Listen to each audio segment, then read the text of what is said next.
Now for a little shading practice.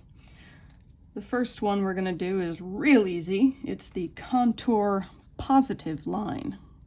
And that is very similar to writing. It's just one line, dividing space. The negative line gets a little teeny bit harder. This is, we're going to draw very, very lightly using a sharp pencil. I've got a soft 4B lead in this mechanical pencil. That's 0.7 millimeter, but a sharpened wooden pencil works too. You want to make sure you're using a soft B pencil for this. So it's real light, and I've left a space in between because we want our shading to go right up to the line and consume it. I'm going to say that a lot in this tutorial, that we want the shading to go right up to the line and eat it, so that all we are left with are divisions in tone. No hard lines, no obvious delineation. We want shifts in tone only, and this is going to be really good practice for drawing without line. So I'm getting in real close with my sharp pencil, and now I need something a little bigger. I got my 8B, so I can cover a little more ground with a wider tip. And I'm using a tight circular motion in some places. You don't want to press too hard, so you're going to end up with streaks. If you press too hard, you're going to end up with indentations in the paper. The lead's pretty soft, or graphite, I guess I should say graphite. It's pretty soft, so it'll spread. You don't need to press super hard.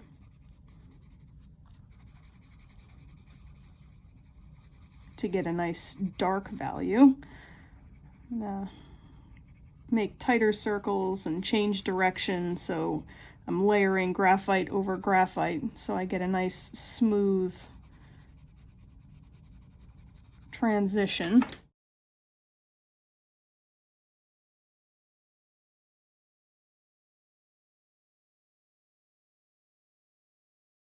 That's where your eraser tools come in.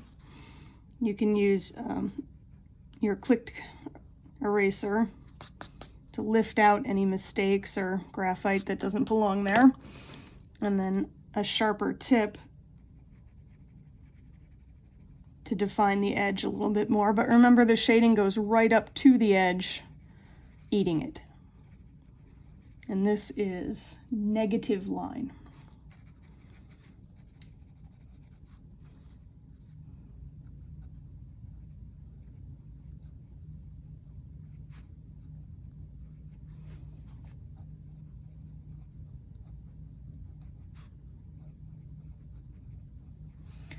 The next piece on your shading practice is negative flat shape to positive flat shape, and this is just dividing the image into two parts.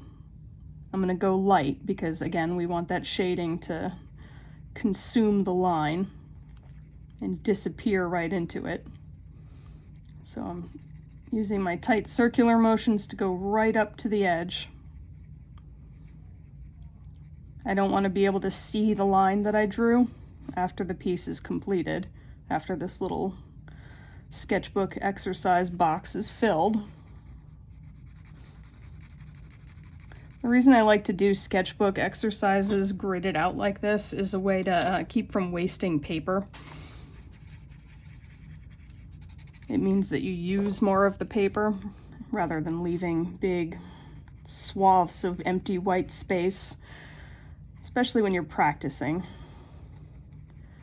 It also makes for a nicer looking sketchbook when you open it up years later. It's good to start thinking about even sketchbooks as single compositions.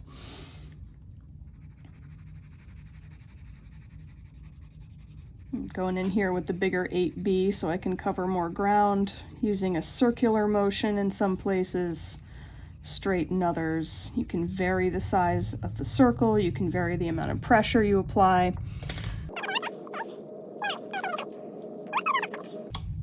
This is negative space blended into positive form.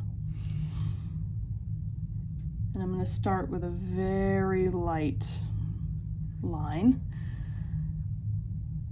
And very light here to about halfway down, where I'm going to start lifting up on my pencil and letting go of the pressure on the pencil, maybe even erase a little bit so that it fades away about halfway through.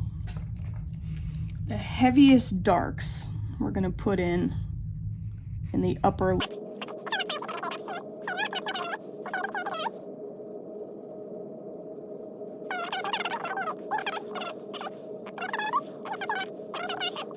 The pencil a little differently than I would if I was writing. I have a looser grip on it, so I can more easily change direction and change how much pressure I'm applying. So when you're writing, it's usually the same amount of pressure all the way through, but with drawing, we vary the amount of pressure. So you might want to vary your pencil hold. Some people like to do this, some people like to really keep it quite loose. I like to kind of go in between so I can change up my grip and change up how much pressure I'm putting on. Up here, it's going to be pretty dark. So I'm going to lay down some graphite, and it's good to start thinking about graphite drawing as a way of painting. We're going to be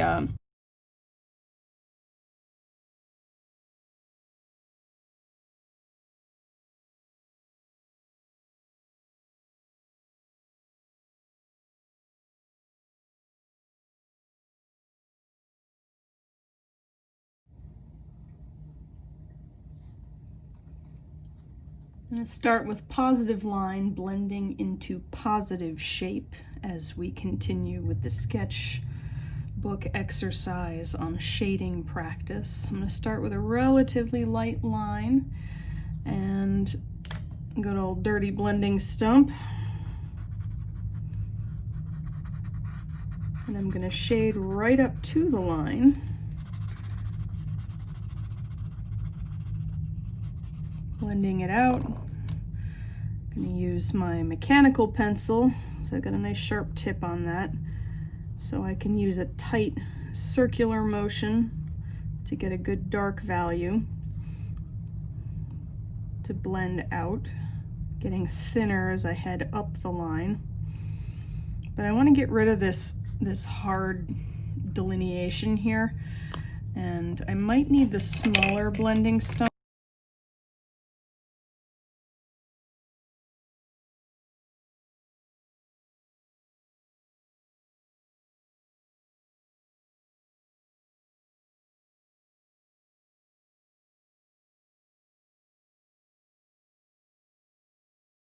The next one is negative line to positive line.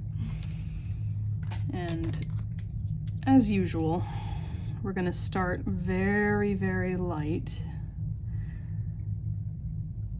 And I'm going to fade it out to almost nothing, getting lighter as I go, till about halfway up it disappears entirely. I'm going to go real dark.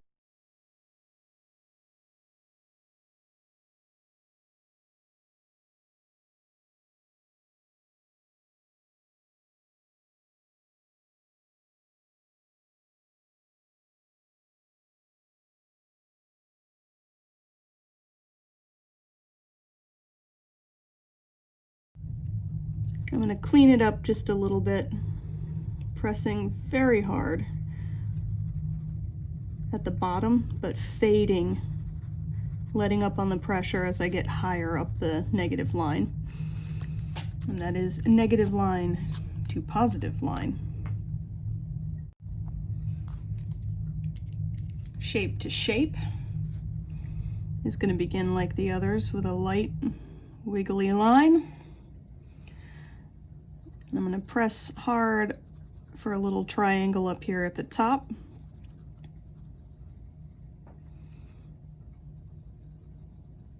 Fading in intensity as I get toward the middle.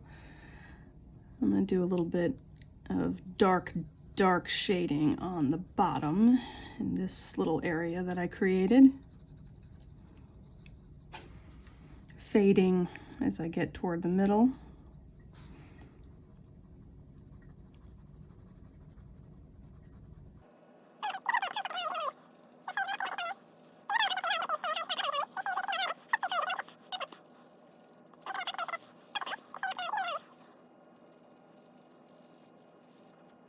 Be shifts in tone. I'm going to use my eraser tools to clean up the lighter areas that I want. And the pencil to lay down sharper darks.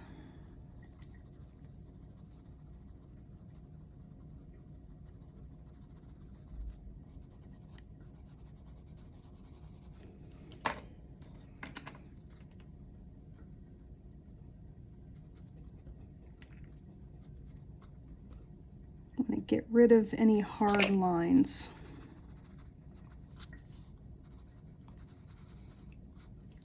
So that all it is shifts in tone.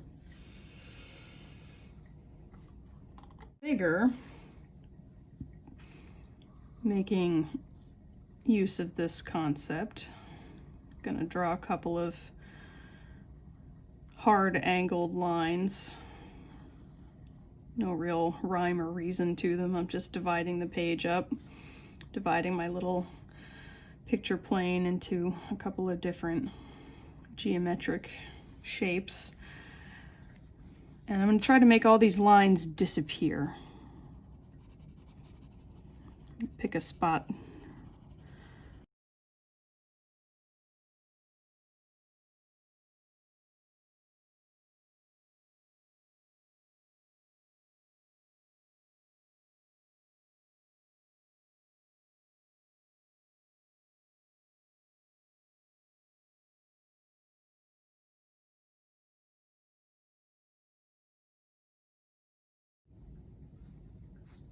Found it.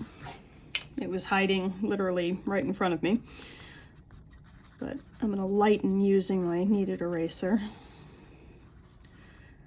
I always think of this guy as not really a mistake corrector, but a blending tool that will help lighten marks rather than remove them. So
full scale of values, a full range of lights and darks when you try to create form, the illusion of form using value.